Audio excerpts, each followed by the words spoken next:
नमस्कार दोस्तों, मैं टीजे सर और आज मैं जीकेएम सीक्यू में लेकर आया हूँ 20 ऑब्जेक्टिव टाइप जो संबंधित है संविधान के भाग 4 नीति निर्देशक तत्वों से। तो चलिए हम लोग सबसे पहला प्रश्न देखते हैं, प्रैक्टिस करते हैं आपका भी कि क्या तैयारी है। तो सबसे पहला सवाल हम लोग देखते हैं, नीति निर्देशक तत्व किस भाग में वर्णित है संविधान के। तो किस भाग में वर्णित है? भाग नंबर 4। 3 में हमारा मौलिक अधिकार, 2 में नागरिकता है। तो ये चीज का आपको ध्यान रखना है और इसका सही आंसर बी भाग 4 है। अगला अब हम लोग देखते हैं नेक्स्ट सवाल कि नीति निर्देशक जो तत्व है संविधान के किस अनुच्छेद से शुरू होते हैं, अर्थात जो फर्स्ट अनुच्छेद है वो कौन सा अनुच्छेद है। तो हम लोग देखे थे जो भाग 3 है, भाग हम लोग 3 देखे थे, वो कहां तक था?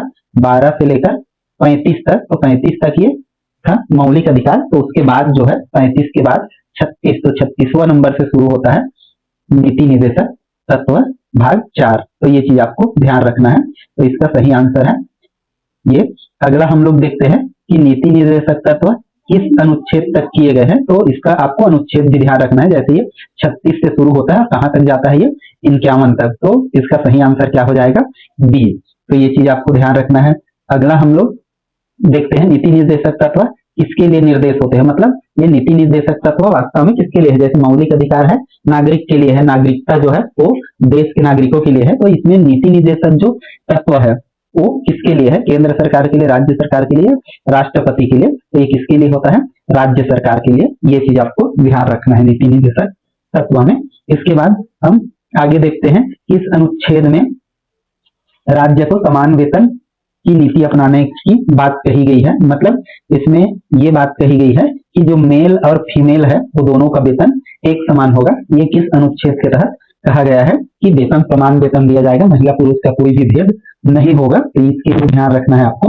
अनुच्छेद 39 के अंतर्गत इस चीज का उल्लेख है कि महिला पुरुष का वेतन समान होगा। ये चीज का आपको ध्यान रखना है। 39 डी, या जैसे केवल 39 रहा तो 39 के अंतर्गत ये है कि लिंग भेद नहीं करना है, वेतन समान होगा महिला और पुरुष का।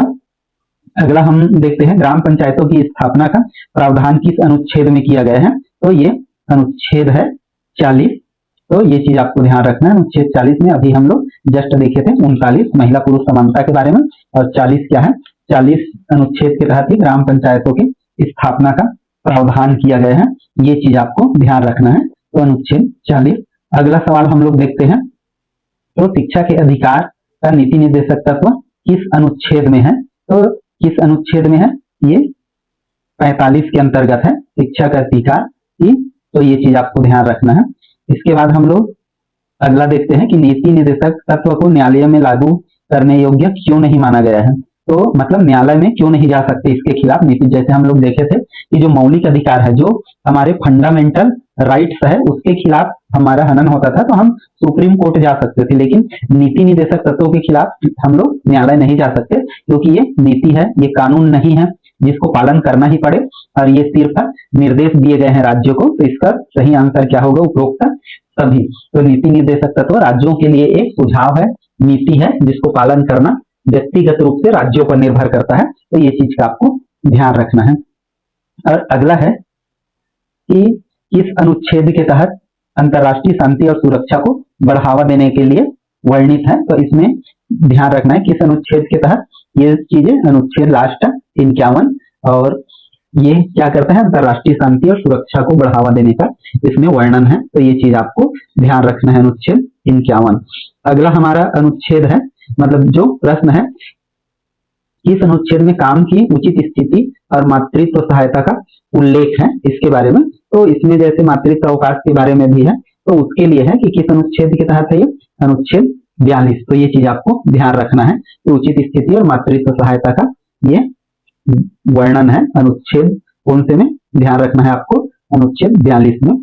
अगला हमारा सवाल है, किस अनुच्छेद में पशुओं की रक्षा करने का निर्देश है, और इसी के तहत जो वन्य अभ्यारण्य है उनका भी निर्माण हुआ है। तो यहाँ पर हम लोग देखते हैं इसका सही आंसर होगा बी, अनुच्छेद 48। तो अनुच्छेद 48 बोलता है कि पशुओं की हमको रक्षा करना चाहिए, जिसके तहत विभिन्न अभ्यारण्य और रिजर्व खोले गए हैं, पक्षी विहार खोले गए हैं, जहां विशेष विशेष प्रकार के जीवों को संरक्षण प्रदान किया जाता है। तो ये चीज आपको ध्यान रखना है। इस अनुच्छेद में यहाँ पर देखें कि राज्य को अल्पसंख्यकों की शिक्षा की विशेष देखभाल का प्रावधान है। तो यहाँ पर हमको ध्यान रखना है जो अनुच्छेद 46 है इसके अंतर्गत अल्पसंख्यकों की शिक्षा के देखरेख का विशेष प्रावधान है, ये इसका सही आंसर है। ये चीज का आपको ध्यान रखना है। और इस अनुच्छेद में बच्चों को मुफ्त और अनिवार्य शिक्षा देने की बात कही गई है। तो ये जो बात कही गई है इसको ध्यान रखेंगे, अनुच्छेद 21A या जो 45 के अंतर्गत भी आता है। तो ये चीज आपको ध्यान रखना है, 21 में मुफ्त शिक्षा का वर्णन किया गया है कि राज्य को लोगों को मुफ्त शिक्षा देना चाहिए। और अगला है इसमें 21A में एक चीज आपको ध्यान रखना है, 21A में मतलब वो हमारा अधिकार के रूप में है बच्चों का, जबकि इसमें यदि हम देखें 45 में मतलब राज्यों को निर्देश है कि राज्य का ये जवाबदारी है। तो यहाँ पर दो जगह ध्यान रखना है आपको कि राज्य देगा उस चीज को, तो वहां पर थोड़ा सा ध्यान रखेंगे और उसको थोड़ा मैच कर लेंगे। आगे है हमारा 14 नंबर, और किस अनुच्छेद में कृषि एवं पशुपालन के आधुनिक तरीकों को अपनाने के लिए बोला गया है। तो इसमें हमारा सही आंसर है अनुच्छेद 48 का बी। ये चीज आपको ध्यान रखना है, 48 के तहत कृषि और पशुपालन के तहत आधुनिक तकनीक को अपनाना है हमको। और यदि हम अगला देखें तो अगला जो सवाल है वो है शराब और नशीले पदार्थों का निषेध का प्रावधान किस अनुच्छेद के तहत है। तो ये चीज का आपको ध्यान रखना है। तो ये है अनुच्छेद 47। तो 47 के अंतर्गत क्या है कि जो नशीले पदार्थ जो भी है, ड्रग्स, चरस, गांजा, ऐसे जो भी गलत चीजें हैं उनको प्रतिबंधित करना अपने राज्यों में, ताकि समाज पर उसका दुष्प्रभाव कम पड़े, इस चीज का उल्लेख है।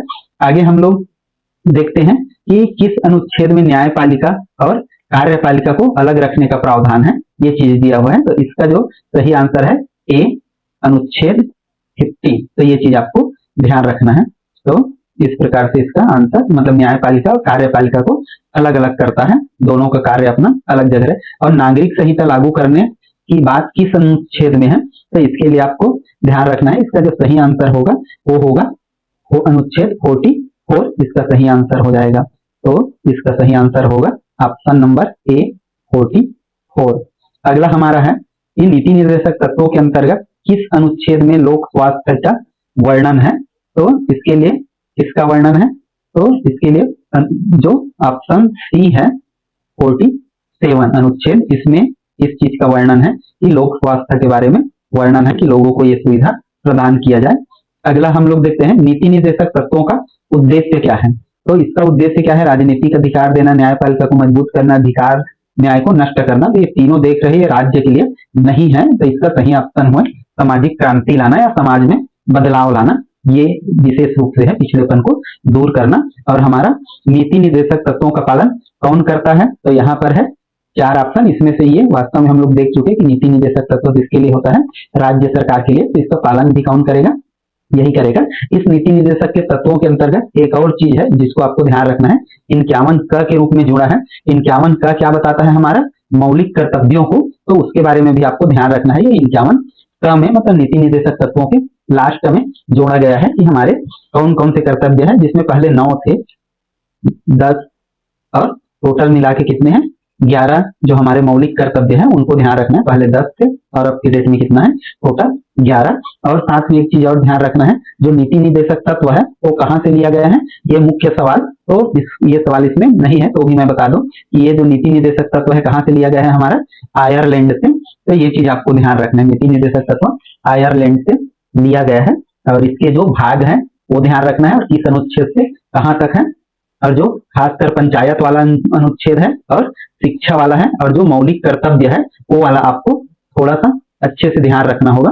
बाकी इसमें जितने हम लोग सवाल किया ऑब्जेक्टिव टाइप वो आता है, बेहतर ही है। तो फिर मिलते हैं नेक्स्ट 20 MCQs के साथ, तब तक के लिए धन्यवाद।